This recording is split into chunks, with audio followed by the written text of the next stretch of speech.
오늘 각종 사건, 사고 소식을 정리해보는 포인트 뉴스입니다. 첫 번째 소식입니다.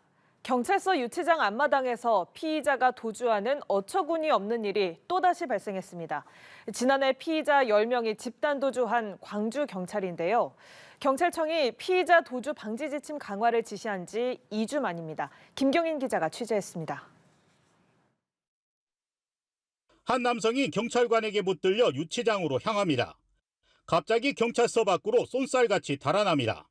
경찰관들이 허겁지겁 남성을 뒤쫓습니다. 수갑을 뒤로 차고 도주하는 남성은 뒤를 돌아보는 여유까지 보입니다. 사방이 막힌 인근 주차장에 갇힌 남성. 이번에는 뒤따라온 경찰관 2명을 재차 여유롭게 따돌리며 빠져나옵니다. 오늘 새벽 1시 5분쯤 광주 광산경찰서에서 도박 혐의 피의자인 30대 남성 A씨가 도주했습니다. A씨는 베트남 국적의 불법 체류 외국인으로 앞서 일행 10명과 도박을 하다가 경찰에 체포됐습니다. 순찰차를 타고 경찰서 앞마당에 도착한 피의자는 뒤로 수갑을 차고 있었지만 경찰관을 미치고 그대로 달아났습니다. A씨의 도주로 한밤중에 경찰과 피의자의 쫓고 쫓기는 웃지 못할 총극이 벌어졌습니다. 시민들은 불안에 떨었습니다. 사람이 물으러 와서 놀래서 문 열어보니까 경찰 20명 군봉 들고 와갖고 막 뒤지고 다녔다. 광주경찰이 피의자를 놓친 건 최근 3년 동안 벌써 5번째입니다. 지난해 6월에는 광주 광산경찰서 한 지구대에서 베트남 국적의 도박 혐의 피의자 10명이 무더기로 달아나는 일도 있었습니다. 한 달 뒤 광산경찰서장은 피의자 도주와 직원들의 비위로 인해 대기 발령됐습니다. 경찰청은 이달 중순 피의자 관리에 대한 지침 강화를 지시했습니다. 광주경찰은 전용 공간에서 피의자 하차, 2인 1조 호송 등 지침을 무시했습니다. 연합뉴스TV 김경인입니다. 두 번째 소식입니다. 서울 강남의 유흥가 일대에서 마약 사범이 무더기로 적발됐습니다.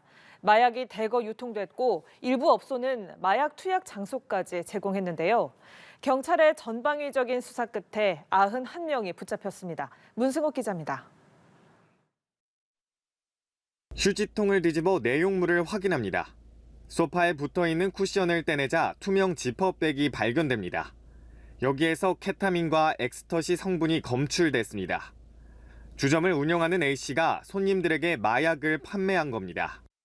지난 10월 4일 야간에 마약 수사관 19명을 투입하여 A씨를 체포하고 A씨 운영 업소에 대해 집중적인 압수수색을 실시하였습니다. 마약을 술과 함께 팔아 매출을 올리는 게 목적이었는데 월마다 10억 원 넘게 벌어들인 걸로 조사됐습니다. 업소의 일부 접객원이 미성년자에게 필로폰을 공급한 사실도 드러났습니다. 강남 클럽 주변에서 마약을 판매한 클럽 MD도 검거됐습니다. 이렇게 강남 유흥가 일대에서만 마약류 관리법 위반 혐의로 91명이 붙잡혔습니다. 경찰은 케타민과 엑스터시 등 4,500만 원 상당의 마약류도 압수했습니다. 또 마약 투약 장소를 제공한 유흥업소에 대해선 구청에 행정처분을 의뢰했습니다. 경찰은 피의자들의 여죄를 살펴보는 한편 마약을 투약하고 판매해온 유흥업소 종사자와 손님들을 추가로 적발해 조사 중입니다. 연합뉴스TV 문승옥입니다. 다음 소식입니다. 아파트에서 불법으로 성형시술을 한 뷰티숍 대표가 경찰에 붙잡혔습니다. 대표는 의료 면허도 없이 시술한 것으로 드러났는데요. 또 이 대표에게 의약품을 납품한 업자도 함께 검거됐습니다. 어떤 내용인지 고이윤 기자입니다. 방 안에 의료기구와 의자, 시술대가 보입니다. 한쪽엔 시술 도구로 보이는 장비들이 정리되어 있습니다. 사실 이곳은 병원이 아닌 울산의 한 아파트 방 안의 모습입니다. 40대 뷰티숍 대표 A씨는 2022년 2월부터 2년 5개월 동안 자신이 살고 있는 아파트의 한 공간에 시술실을 마련하고 고객 150명을 상대로 보톡스부터 필러, 레이저 등 성형시술을 한 혐의를 받습니다. 회당 10에서 20만 원의 시술비를 받아 챙긴 부당 이득이 총 1억 원에 이른 것으로 파악됐습니다. 경찰 조사 결과 A씨는 의료 면허가 전혀 없는 일반인으로 과거 간호조무사 경험이 조금 있었던 것으로 확인됐습니다. 부작용이 있으신 분이 저희한테 고소를 하셔가지고 사건이 시작이 된 거거든요. 경찰은 A씨를 수사하는 과정에서 의약품을 유통한 의약품 판매 업체 대표 B씨를 검거했습니다. B씨는 자신이 공급받은 의약품을 병원에 납품하는 대신 A씨와 같은 무면허 의료업자 여러 명에게 납품한 것으로 드러났습니다. B씨가 2020년 2월부터 2년 6개월 동안 납품한 의약품 금액은 2,600만 원에 달했습니다. 경찰은 A씨를 보건범죄특별단속법 위반으로 불구속 입건하고 B씨는 약사법 위반 혐의로 구속했습니다. 연합뉴스TV 고효입니다.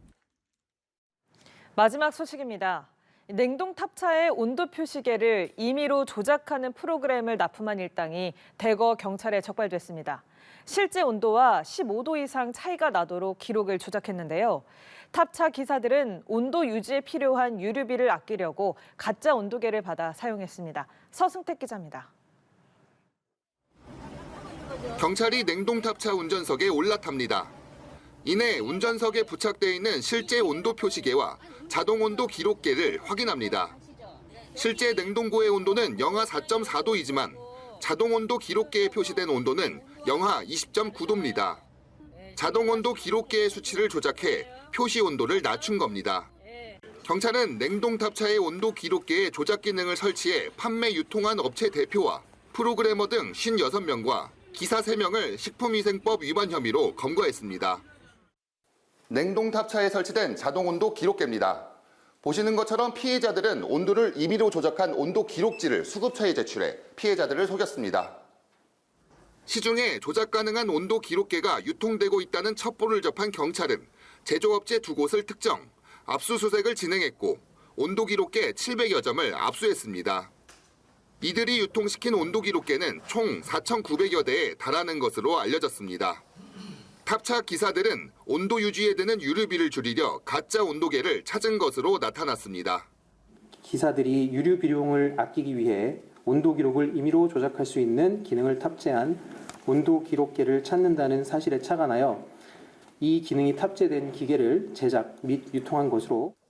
한편 경찰은 제조업체로부터 온도 기록계를 납품받아 기사들에게 설치해준 업체 50여 곳의 관계자들도 추가로 단속을 벌여 입건했습니다.